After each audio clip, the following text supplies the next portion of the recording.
Welcome to doctor மைத்லேஸ் music therapy channel. இன்றைய பதிவிலையும் ஹியூமன் மோட்டிவேஷன் அண்ட் எமோஷன்ஸ் அப்படின்ற தலைப்பில் சில செய்திகளை நம்ம பகிர்ந்துக்கலாம்.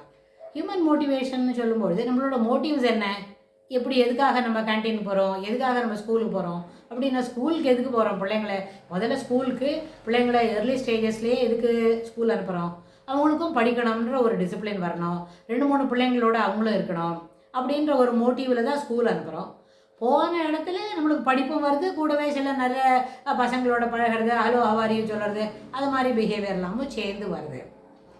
அது ஒரு சின்ன சின்ன விஷயங்களில் நம்ம பார்க்குறோம். எதுக்கு நம்ம காலையிலேருந்து தினம் குளிச்சுட்டு சமைக்கிறோம்? சாப்பிட்ணும், கண்டிப்பாக சாப்பிட்ணும். டெய்லி கடையில் வாங்கி சாப்பிட முடியாது, முடியுது, அதனால நம்ம சமைக்கிறோம்.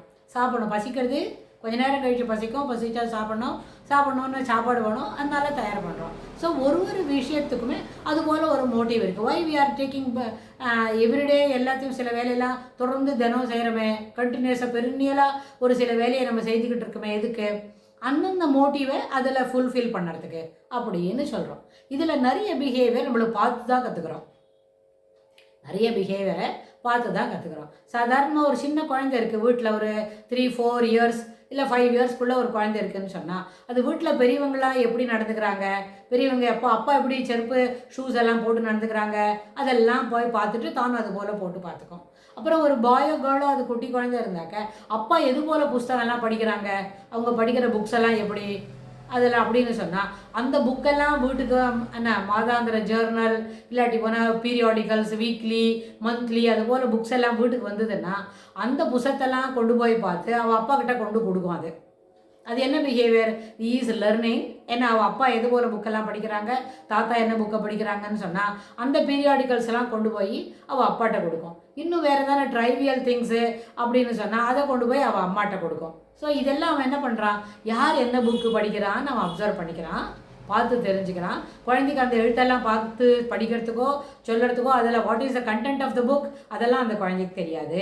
ஆனால் புக்கோட பார்த்த ஒரு ரிசம்பிளன்ஸ் இருக்கு இல்லையா, இதை பார்த்து போன தடவை அப்பா படித்த புத்தகமும் இப்போ வந்திருக்கிற புக்கும் ஒரே மாதிரி இருக்குது அப்படின்னா அந்த புத்தகத்தை கொண்டு போய் அப்பாட்ட கொடுக்குறது, தாத்தாட்ட கொடுக்குறது. அப்புறம் டெய்லி காத்தாலேருந்து நியூஸ் பேப்பர் வருதுன்னு சொன்னால் முதல்ல கொண்டு போய் தாத்தாட்ட கொடுக்கும். இதெல்லாம் யார் சொல்லிக் கொடுக்குறாங்க அந்த குழந்தைக்கு? இல்லை, யாருமே சொல்லிக் கொடுக்கறது இல்லை. We are not at all guiding the child. In spite of it அந்த சைல்டு என்ன பண்ணுறது, அதெல்லாம் பார்த்து சொல்கிறது. What is this behind? இது ஒரு குழந்தைக்கு learning behaviour, learned by imitation அப்படின்னு சொல்லுவாங்க. ஒருத்தர் என்ன செய்கிறாங்களோ அதை பார்த்து மனசில் பதிய வச்சுக்கிட்டு அதை கொண்டு போய் தாத்தாட்ட கொடுக்குறது, அப்பாட்ட கொடுக்குறது. அப்புறம் குரோசரிஸ் சாமான் லிஸ்ட்டு வந்திருக்கு வாசலில், நம்ம எல்லாரும் அந்த குரோசரி ஷாப்லேருந்து சாமான் வந்திருக்குன்னா நேராக போய் அது பாட்டியை கூட்டின்னு வரோம். பாட்டி இங்கே வாங்க, இது பாருங்கள் உங்களோட இது கொண்டு வந்திருக்கு பாருங்கள் அப்படின்னு சொல்லி பாட்டியை கொண்டு வந்து காட்டும். பாட்டி அப்படியே சந்தோஷப்படுவாங்க, குழந்தைய தூக்கி அப்படியே கொண்டாடுவாங்க. எதுக்கு? குழந்தைக்கு தெரியுறது, நமக்கு கிச்சனில் வேணுன்ற சாமானெல்லாம் ஆர்டர் பண்ணினோம், வந்துடுத்து, அதை முதல்ல கொண்டு வந்து நம்ம கையில் சொல்கிறது. இதெல்லாம் ஒரு ஃபென்டாஸ்டிக்காக இருக்கும் அந்த நேரத்தில் குழந்தையோட அந்த பிஹேவியரை நம்ம அப்சர்வ் பண்ணும்போது.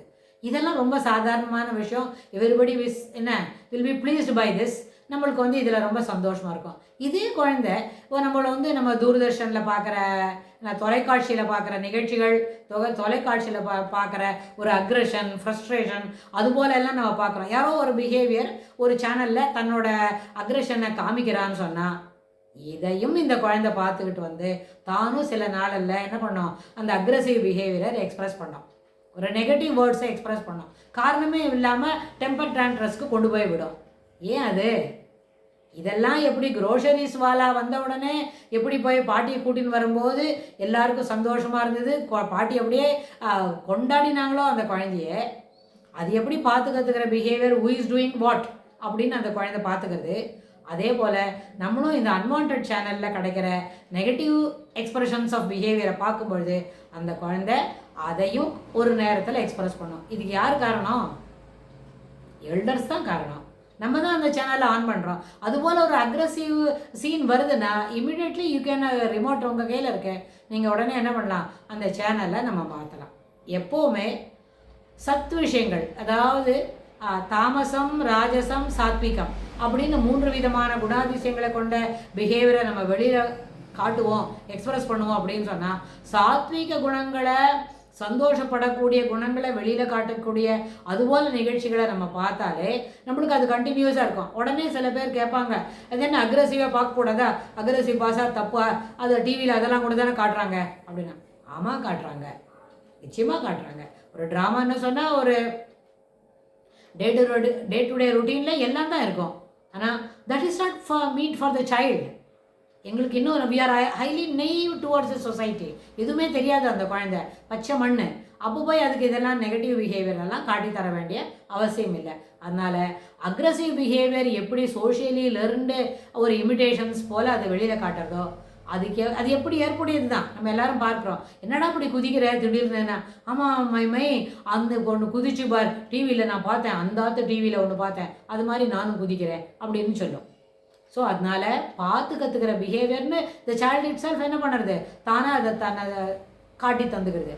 அதனால் சோஷியல் லேர்னிங்னு வரும்பொழுது நல்ல குணாதிசயங்கள் வரத்துக்கு மட்டுமே நம்ம ஒரு துணையாகவும் அதுக்கு உறுதுணையாகவும் அந்த பிஹேவியரை நம்ம ரீஇன்ஃபோர்ஸ் பண்ணினா, reinforcement towards positive experiences of behaviour என்ன செய்யும்னா தொடர்ந்து அந்த குழந்தைய பாசிட்டிவ் மைண்ட் செட்டில் வச்சுக்கோம். அப்புறம் அந்த மோட்டிவேஷன் வரும்போது அந்த அதுக்கு தகுந்த மாதிரி இப்போது அக்ரெசிவ் பிஹேவியர் காட்டுறதுன்னு வைங்க, ஆட்டோமேட்டிக்காக அது கோவப்படும், சாமானெல்லாம் என்ன விட்டு எரியும். அப்படின்னா அந்த விட்டு எறிகிற பிஹேவியரை நம்ம என்ன பண்ண முடியாது, ஒரு சமயம் போல் இருக்காது. சில சமயம் நல்ல காஸ்ட்லி சாமானை விட்டு எரிஞ்சிருக்குன்னு சொன்னால் அது சாமான் நாசமாயிரும். ஸோ திருப்பி ரீடூ பண்ணுறதோ ரீபர்ச்சேஸ் பண்ணுறதோ ரெண்டுமே சாத்தியம் இல்லை. அப்படின்னா that will be losing some good amount.